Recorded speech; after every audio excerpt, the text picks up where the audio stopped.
എല്ലാവർക്കും നമസ്കാരം. ലിബറൽ റെസ്പോൺസിലേക്ക് വീണ്ടും സ്വാഗതം. മഹത്തായ ശുദ്ധീകരണം, മനുഷ്യരെ കൂട്ടക്കൊല ചെയ്യുന്ന പരിപാടിയെ മഹത്തായ എന്ന് വല്ലവരും വിശേഷിപ്പിക്കാറുണ്ടോ? തീർച്ചയായും ഉണ്ട്. 1936 മുതൽ 38 വരെ ഗ്രേറ്റ് പർജ് എന്ന ഒരു മാരക പ്രയോഗം തന്നെ നമ്മുടെ സ്റ്റാലിൻ അങ്ങ് റഷ്യയിൽ നടപ്പാക്കിയിരുന്നു. പേര് കേട്ടാൽ നമുക്ക് ഒരൽപ്പം അപരിചിതത്വം ഒക്കെ തോന്നുമെങ്കിലും സംഗതി പഴയത് തന്നെയാണ്. ആളെ കൊല്ലൽ. വിമർശിക്കുന്നവരും പീഡക ക്യാമ്പിലേക്ക് ഒന്നുകിൽ അടിമപ്പണിക്ക് വിടും. അവിടെ ചെന്നാലും വിമർശനം തുടരും എന്ന് കരുതുന്നവരെ ഇവിടെ വെച്ച് തന്നെ കൊന്നൊടുക്കും.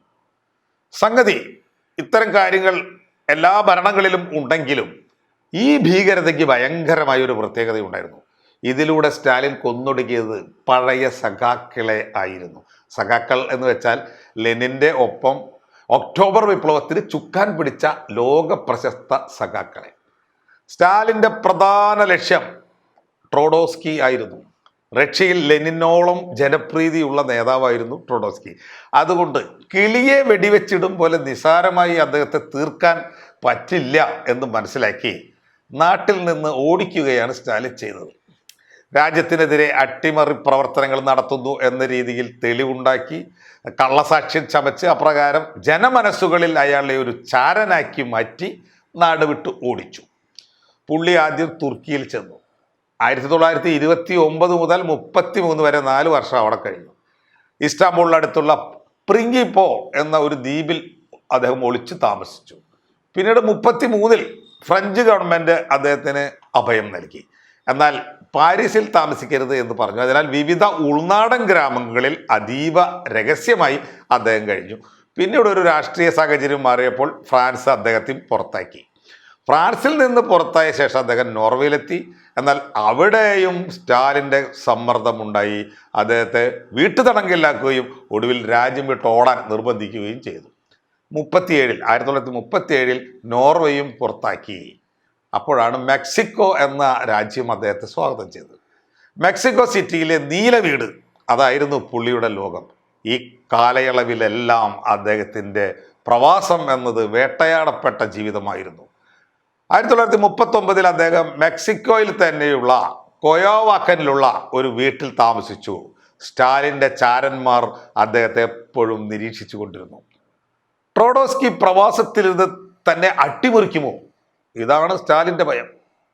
ഇവിടെ ജീവിക്കാൻ തന്നെ ബുദ്ധിമുട്ടുന്ന ഒരു കണ്ടീഷനിലാണ് അദ്ദേഹം ഇരിക്കുന്നത്. എങ്കിലും സ്റ്റാലിൻ്റെ ഭയം ഈ ട്രോഡോസ്കി പ്രവാസത്തിലിരുന്ന് തന്നെ അട്ടിമറിക്കാൻ ചരട് വലിക്കുമോ എന്നായിരുന്നു. ഇത് ഏകാധിപതികൾക്കെല്ലാം ഉള്ള ഒരു മാനസിക രോഗമാകുന്നു. എപ്പോഴും ഒരു ഭയം. മരിക്കാൻ പോലും വയ്യാത്ത അവസ്ഥയിലായിരിക്കും അയാളുടെ ശത്രു. എങ്കിലും ഇവർക്ക് തോന്നുക എന്നെങ്കിലും ഇവൻ ജനങ്ങളെ തനിക്കെതിരെ ഇളക്കി വിടുമെന്നാണ്. നമുക്ക് രാഹുൽ ഗാന്ധിയെ നോക്കാം. ഇന്ത്യയിൽ ഒരു പ്രമുഖ നേതാവായി മാറുന്നതിന് മുമ്പ് തന്നെ രാഹുൽ ഗാന്ധിയെ ഹിന്ദുത്വ ലക്ഷ്യം വെച്ചത് ഏകദേശം ഈ മാനസികാവസ്ഥ, ഇതേ മാനസികാവസ്ഥയിൽ നിന്നുകൊണ്ടാണ്.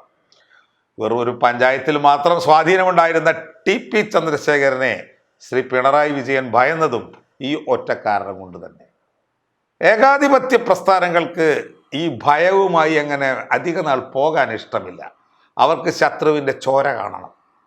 TP ചന്ദ്രശേഖരൻ്റെ ചോര CPM ആഗ്രഹിച്ചതുപോലെ സ്റ്റാലിന് ട്രോഡോസ്കിയുടെ രക്തം കാണാതെ ജീവിക്കാൻ കഴിയാത്ത ഒരു സിറ്റുവേഷൻ ഉണ്ടായി. സ്റ്റാലിൻ അതിനായി ഒരു കൊടിസുനിയെ കണ്ടെത്തി. പുറത്തുനിന്നല്ല, സോവിയറ്റ് രഹസ്യ പോലീസായ NKVDയുടെ ഏജൻ്റായിരുന്ന ഒരാളെ തന്നെ അതിനുവേണ്ടി നിയോഗിച്ചു. പേര് റാമോൺ മെർക്കാഡർ. ഒരു സ്പാനിഷ് കമ്മ്യൂണിസ്റ്റുകാരനായിരുന്നു അദ്ദേഹം. ട്രോഡോസ്കിയെ തെരുവിൽ കത്ത് നിന്ന് 51 വെട്ടുകയല്ല റാമോൺ ചെയ്തത്. കുറെ സമയമെടുത്തുള്ളൊരു പ്ലാനിങ് ആയിരുന്നു. ഫ്രാങ്ക് ജാക്സൺ എന്ന ഒരു വ്യാജ പേരിൽ അയാൾ ട്രോഡോസ്കിയുടെ സുഹൃത്ത് വലയത്തിൽ കടന്നുകൂടി. എപ്പോഴും വീട്ടിൽ കയറി ചെല്ലാവുന്ന ഒരു സൗഹൃദം ഉണ്ടാക്കി. തുടർന്ന് 1940 ഓഗസ്റ്റ് 20 ആ ദിവസം തെരഞ്ഞെടുത്തു. അന്ന് വൈകുന്നേരം ഈ പുള്ളി അയാൾ എഴുതിയ ഒരു ലേഖനം കാണിക്കാനെന്ന വ്യാജേനെ ട്രോഡോസ്കിയുടെ മുറിയിലെത്തി. ട്രോഡോസ്കി പാവം ആ ലേഖനം വായിച്ചു കൊണ്ടിരുന്നപ്പോൾ, അതിൽ ശ്രദ്ധ കൊടുത്തുകൊണ്ടിരുന്നപ്പോൾ മെർക്കാഡർ തൻ്റെ കോട്ടിനുള്ളിൽ ഒളിപ്പിച്ചു വെച്ചിരുന്ന ഒരു ഐസാക്സ് പുറത്തെടുത്ത് ട്രോഡോസ്കിയുടെ തലയുടെ പിൻഭാഗത്ത് ശക്തമായി അടിച്ചു. തലയ്ക്ക് മാരകമായ മുറിവേറ്റിട്ടും ട്രോഡോസ്കി ഉടൻ മരിച്ചൊന്നുമില്ല. അദ്ദേഹം കൊലയാളിയുമായി മല്ലിടുകയും ഒച്ച വയ്ക്കുകയും ചെയ്തു. ശബ്ദം കേട്ട് ഓടിയെത്തിയ അംഗരക്ഷകർ ഈ മർക്കാഡറെ സ്പോട്ടിൽ വെച്ച് പിടികൂടി ട്രഡോസ്കിയെ ആശുപത്രിയിൽ എത്തിച്ചു. അദ്ദേഹത്തെ ഒരു ശസ്ത്രക്രിയയ്ക്ക് വിധേയനാക്കിയെങ്കിലും മാരകമായ മുറിവുകളെ തുടർന്ന് അടുത്ത ദിവസം ഓഗസ്റ്റ് 21 അദ്ദേഹം അന്തരിച്ചു. ട്രോഡോസ്കിയുടെ അന്തകനായ ഈ മെർക്കാഡിന് ക്രിമിനൽ ബുദ്ധി ലേശം കൂടുതലായിരുന്നു. പുള്ളിക്ക് അറിയാമായിരുന്നു തോക്കാണ് ഈസി. പക്ഷേ എന്താണ് അദ്ദേഹം ഈ ഐസിൽ കുന്തിപ്പിടിച്ച് കയറുന്ന ഈ ഉപകരണം ഉപയോഗിച്ചത്? അത് ശബ്ദം കേൾക്കാതിരിക്കാൻ വേണ്ടിയായിരുന്നു. തൂക്കുപൊട്ടിയാൽ ശബ്ദം കേൾക്കുമെന്നും തനിക്ക് രക്ഷപ്പെടാൻ കഴിയില്ലെന്നും കരുതിയാണ് ഈ മർക്കാഡർ നിശബ്ദമായ ഈ ആയുധം തിരഞ്ഞെടുത്തത്. എന്നാൽ ട്രോഡോസ്കി നിലവിളിച്ചത് അദ്ദേഹത്തിൻ്റെ കണക്കുകൂട്ടലുകൾ തെറ്റിച്ചു. സ്റ്റാലിൻ്റെ നിർദ്ദേശപ്രകാരം നടന്ന ഈ കൊലപാതകം ഓപ്പറേഷൻ ഡക്ക് എന്ന് പിന്നീട് അറിയപ്പെട്ടു. കൊലയാളി മർക്കാഡർക്ക് മെക്സിക്കൻ കോടതി 20 വർഷം ശിക്ഷ നൽകി. ശിക്ഷ കഴിഞ്ഞ് പുറത്തിറങ്ങിയ അയാൾ പിന്നീട് സോവിയറ്റ് യൂണിയനിൽ എത്തുകയും സോവിയറ്റ് ഭരണകൂടം ഇയാൾക്ക് hero of the Soviet union എന്ന ബഹുമതി നൽകി ആദരിക്കുകയും ചെയ്തു. നമുക്കറിയാം, ടി പി ചന്ദ്രശേഖരൻ വധക്കേസിലെ പ്രതി മരിച്ചപ്പോൾ CPM നേതാക്കൾ അയാളെ വീരോചിതമായി ലാൽസലാം കൊടുക്കുകയും നമ്മുടെ രാജ്യത്തിന് സ്വാതന്ത്ര്യ പോരാട്ടം നടത്തുമ്പോൾ മരിച്ചുപോയ ഒരാളെ ആദരിക്കും പോലെ ആദരിക്കുന്നതും നമ്മൾ കണ്ടു. കമ്മ്യൂണിസ്റ്റുകൾ എല്ലായിടത്തും ഒരേപോലെ പെരുമാറുന്നു എന്ന് മാത്രം മനസ്സിലാക്കിയാൽ മതി. ട്രോഡോസ്കിയുടെ വീട് ഇന്നൊരു മ്യൂസിയമാണ്. അദ്ദേഹം ഇരുന്ന മേശയും രക്തം ചിന്തിയ മുറിയും ഇന്നും അവിടെ അവർ സ്മാരകമായി നിലനിർത്തിയിരിക്കുന്നു. ട്രോഡോസ്കിയെ കൊല്ലാൻ കൊട്ടേഷൻ കൊടുത്ത് കാത്തിരുന്ന സ്റ്റാലിൻ ആ ഗ്യാപ്പിനിടയിൽ 36 മുതൽ 38 വരെ ഉള്ള ഗ്യാപ്പിനിടയിൽ പഴയ കാല വിപ്ലവ സഖാക്കളെ മുഴുവൻ വകവരുത്തി. ആ മിഷനെയാണ് നാം ആദ്യം സൂചിപ്പിച്ച മഹത്തായ ശുദ്ധീകരണം അഥവാ ഗ്രേറ്റ് പർച്ച് എന്ന് വിശേഷിപ്പിക്കുന്നത്. ഇങ്ങനെ കൊന്ന് ശുദ്ധീകരിക്കാൻ വേണ്ടി കുറെ കുറ്റവിചാരണകൾ സ്റ്റാലിൻ അവിടെ സംഘടിപ്പിച്ചു. മോസ്കോ ട്രയൽസ് എന്നാണ് അതിനെ പറയാം. ഇതിൽ വിചാരണ ചെയ്യപ്പെട്ട ആളുകളെ കൊണ്ട് പഴയ സഖാക്കൾക്കെതിരെയുള്ള കള്ള സാക്ഷ്യങ്ങൾ എഴുതുവാങ്ങി. ട്രൊഡോസ്കിയുമായി ചേർന്ന് റഷ്യക്കെതിരെ ഗൂഢാലോചന നടത്തി എന്നൊക്കെ ആരോപണം ഉന്നയിച്ചുകൊണ്ടും അതിനുവേണ്ടി തെളിവുണ്ടാക്കിക്കൊണ്ടും ലെനിൻ്റെ അനുയായികളായിരുന്ന സിനോവിയേവ്, കാമനേവ് എന്നിവരെ 1936 വധശിക്ഷയ്ക്ക് വിധിച്ചു. അത് നടപ്പാക്കി. പിന്നീട് 1938 ബുഖാറിനെ അദ്ദേഹത്തെ പോലെയുള്ള പ്രമുഖ നേതാക്കന്മാരെയും വധിച്ചു. സഖാക്കളെ മുഴുവൻ വധിച്ചു കഴിഞ്ഞപ്പോൾ ചുവപ്പ് സേനയിലെ ഉന്നത ഉദ്യോഗസ്ഥരെയും സ്റ്റാലിന് സംശയമുണ്ടായി. 37 മാർഷൽ തുഖാച്ചെവസ്കി ഉൾപ്പെടെയുള്ള മുതിർന്ന സൈനിക മേധാവികളെയും കൊന്നൊടുക്കി. ഇങ്ങനെ നാടാകെ ഇളക്കി മറിച്ച് കൊന്ന് കൊല വിളിച്ച് മതയാനയെപ്പോലെ വിരാജിക്കുമ്പോഴും ലോകം മുഴുവൻ സ്റ്റാലിൻ പ്രൊപ്പഗൻഡ അടിച്ചിരുന്നത് സോവിയറ്റ് യൂണിയൻ സ്വർഗമാണെന്നാണ്. ഇതിനെയാണ് യുവാൽ നോവ ഹരാരി സമാനതകളില്ലാത്ത കമ്മ്യൂണിസ്റ്റ് പ്രൊപ്പഗൻഡ എന്ന് വിളിച്ചത്. പാവപ്പെട്ടവനും പണക്കാരനുമില്ല, പട്ടികൾ വരെ ചിക്കനും മട്ടനും കഴിച്ച് സമ്പൽ സമൃദ്ധമായി ജീവിക്കുന്ന ഭൂമിയിലെ ഏക സ്വർഗമാണ് റഷ്യ. ലോകം മുഴുവൻ ഈ പ്രൊപ്പഗൻഡയിൽ പെട്ടുപോയി. 5 പേർ കേരളത്തിലും പെട്ടുപോയി. P Krishnapillai, EMS Namboodiripad, Damodaran, KNC Shekhar, NE Balaram എന്നിവർ അവരൊക്കെ അതിൽ പെട്ടുപോയി. എന്തുകൊണ്ട് പെട്ടുപോയി എന്നാണെങ്കിൽ ഇന്നത്തെ പോലെ വാർത്താവിനിമയ സൗകര്യങ്ങളില്ലാത്തതിനാൽ സോവിയറ്റ് യൂണിയനിൽ നിന്നുള്ള ഔദ്യോഗിക വാർത്തകൾ മാത്രമാണ് ലോകം അറിഞ്ഞിരുന്നത്. മറ്റു പത്രക്കാർക്ക് അവിടെ സ്ഥാനമില്ല. സ്റ്റാലിൻ അവിടെ ആളുകളെ കൊന്നൊടുക്കുന്നു, ശുദ്ധീകരിക്കുന്നു എന്ന വിവരങ്ങളൊക്കെ പടിഞ്ഞാറൻ ചാരന്മാർ വഴി ലോകത്തേക്ക് എത്തിയിരുന്നു. എന്നാൽ ആ നടപടികളൊക്കെ വിപ്ലവ വിരുദ്ധരെ ഇല്ലാതാക്കാനുള്ള ശ്രമം എന്ന രീതിയിൽ കമ്മ്യൂണിസ്റ്റ് പാർട്ടികൾ വ്യാഖ്യാനിച്ച് ന്യായീകരിച്ചു. ഇന്ത്യയിലെ കമ്മ്യൂണിസ്റ്റ് പാർട്ടി തുടക്കം മുതൽക്കേ മോസ്കോയിലെ ആ കോമിൻഡൻ എന്ന ഒരു സംഭവത്തിൻ്റെ നിർദ്ദേശങ്ങൾക്കനുസരിച്ചാണ് പ്രവർത്തിച്ചിരുന്നത്. റഷ്യയിൽ മഴ പെയ്തു എന്ന് കേട്ടാൽ ഇന്ത്യയിൽ കുടയെടുത്ത് ചൂടുന്നവരായിരുന്നു അവർ. അത്രയ്ക്കും അടാറ് വിധേയത്വമായിരുന്നു അവർക്ക്.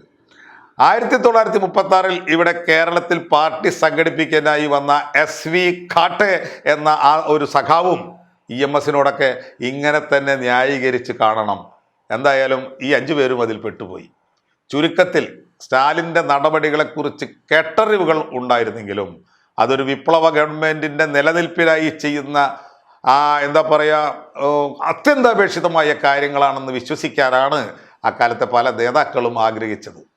പിന്നീട് പതിറ്റാണ്ടുകൾക്ക് ശേഷം 1956 സോവിയറ്റ് യൂണിയന്റെ പ്രസിഡന്റായിരുന്ന നികിത ക്രൂഷ്ചേവ് സ്റ്റാലിൻ്റെ ക്രൂരതകളെക്കുറിച്ച് ഇമ്പോർട്ടൻ്റ് ആയ വെളിപ്പെടുത്തലുകൾ നടത്തിയപ്പോഴാണ് ലോകമെമ്പാടുമുള്ള കമ്മ്യൂണിസ്റ്റുകൾക്കിടയിൽ കുറച്ച് ചർച്ചകളും പുനർചിന്തനങ്ങളും ഒക്കെ ഉണ്ടായത്. എന്താ ഇതിൻ്റെ അർത്ഥം? 1936 കേരളത്തിലെ കമ്മ്യൂണിസ്റ്റ് പാർട്ടിക്ക് സ്റ്റാലിനെ പറ്റി തിരിച്ചറിവുണ്ടാവാൻ 1956 ആകേണ്ടി വന്നു. സത്യവുമായുള്ള ഈ 20 വർഷം ഗ്യാപ്പ് ഇന്നും ആ പാർട്ടി നിലനിർത്തി വരുന്നു എന്നതാണ് രസകരമായ ഒരു യാഥാർത്ഥ്യം. പടിഞ്ഞാറന്മാർക്ക് റഷ്യയിൽ നടക്കുന്നത് ഏകാധിപത്യവും ക്രൂരവുമായ അടിച്ചമർത്തലാണെന്ന കൃത്യമായ തിരിച്ചറിവുകൾ ഉണ്ടായിരുന്നു. അവർക്കതിനുള്ള ചാരന്മാരുണ്ടായിരുന്നു. അതുകൊണ്ട് അവർ കമ്മ്യൂണിസ്റ്റ് പ്രൊപ്പഗണ്ടകളെ പൊളിച്ചെഴുതുവാൻ പ്രത്യേകം കഥകൾ ഉണ്ടാക്കി. അതിൽപ്പെട്ട 2 കഥ കൂടി പറഞ്ഞ് ഇത് അവസാനിപ്പിക്കാം. ഒന്നാമത്തെ കഥ, സ്റ്റാലിൻ്റെ കാലത്തെ ഒരു 2ാം ക്ലാസ് സ്കൂൾ മുറി. ടീച്ചർ കുട്ടികൾക്ക് തങ്ങളുടെ മാതൃരാജ്യമായ റഷ്യയെക്കുറിച്ച് കഥകൾ പറഞ്ഞു കൊടുക്കുകയാണ്. എല്ലാ കുട്ടികൾക്കും ഇഷ്ടം പോലെ ഭക്ഷണവും മിഠായികളും ഉള്ള, ജനങ്ങൾക്ക് സമൃദ്ധമായ ആഹാരവും എവിടെ വേണമെങ്കിലും യാത്ര ചെയ്യാൻ കാറുകളും ഉള്ള, ജനക്ഷേമത്തിനായി നിലകൊള്ളുന്ന ശക്തമായ ഒരു ഗവൺമെൻറ്റുള്ള നാടാണ് നമ്മുടെ റഷ്യ. ഇങ്ങനെയൊരു നാട്ടിൽ ജനിക്കാൻ കഴിഞ്ഞത് കുഞ്ഞുങ്ങളെ നിങ്ങളുടെ വലിയ ഭാഗ്യമാണ് എന്ന് ടീച്ചർ പറഞ്ഞു നിർത്തി. ക്ലാസ്സിൽ മൊത്തം കൈയടി ഉയർന്നു. പക്ഷെ ഒരു കൊച്ചു കുട്ടി മാത്രം കൈയടിച്ചില്ല. ടീച്ചർ അവനോട് എഴുന്നേറ്റ് നിൽക്കാൻ ആവശ്യപ്പെട്ടു. ആ കുട്ടി പൊട്ടിക്കരയാൻ തുടങ്ങി. ടീച്ചർ ആ കൊച്ചുമിടുക്കനെ ആശ്വസിപ്പിച്ചുകൊണ്ട് ചോദിച്ചു, മോനെ നീ എന്തിനാ അങ്ങനെ കരയുന്നത്? അവൻ പറഞ്ഞു, എനിക്ക് റഷ്യയിലേക്ക് പോകണം. ടീച്ചർ വിവരിച്ച ആ സ്വർഗതുല്യമായ രാജ്യം താൻ ഇപ്പോൾ ജീവിക്കുന്ന ഈ റഷ്യയല്ല എന്ന ആ കൊച്ചുകുട്ടിയുടെ നിഷ്കളങ്കമായ മറുപടി, അതുമാത്രം മതി ആ പ്രൊപ്പഗൻഡ പൊളിയാൻ. 2ാമത്തെ കഥ ഞാൻ മുമ്പും പറഞ്ഞുള്ളതാണ്, എങ്കിലും അത് പ്രസക്തമായതുകൊണ്ട് വീണ്ടും ഞാൻ പറയുകയാണ്. ഒരു റഷ്യൻ പട്ടി നാട് വിട്ട് അമേരിക്കയിലെത്തി. അമേരിക്കയിലെ കുറേ ചാവാലിപ്പട്ടികൾ അതിന് വളഞ്ഞു. നീ എന്തിനാണ് ഇത്രയും നല്ല വീട് വിട്ട് ഇങ്ങോട്ട് ഓടിപ്പോകുന്നത്? നിനക്ക് അവിടെ 3 നേരവും ചിക്കനും ബീഫും ആണെന്നാണല്ലോ കേട്ടത്. റഷ്യൻ പട്ടി തലയാട്ടിക്കൊണ്ട് പറഞ്ഞു, ഒക്കെ ശരിയാണ്, പക്ഷെ ഞാനൊരു പട്ടിയാണല്ലോ, വല്ലപ്പോഴും ഒന്ന് കുരയ്ക്കണ്ടേ, അതിനാണ് ഞാൻ ഇങ്ങോട്ട് വന്നത്. ഈ പ്രഭാഷണം ചുരുക്കുന്നതിന് മുമ്പ് ഞങ്ങളുടെ ഒരു പുതിയ പരിപാടി ലിബറൽ സീസൺ 7 അടുത്ത ഞായറാഴ്ച, അതായത് ജനുവരി 4 തൃശ്ശൂർ സാഹിത്യ അക്കാദമിയിലെ വൈലോപ്പള്ളി ഹാളിൽ വെച്ച് നടക്കുകയാണ്. എം.എൻ. കായശ്ശേരി, അഡ്വക്കേറ്റ് പ്രശാന്ത് പത്മനാഭൻ തുടങ്ങിയ പ്രമുഖരൊക്കെ അതിൽ പങ്കെടുക്കുന്നുണ്ട്. പ്രവേശന സൗജന്യമാണ്. എല്ലാവർക്കും സ്വാഗതം. നന്ദി, നമസ്കാരം.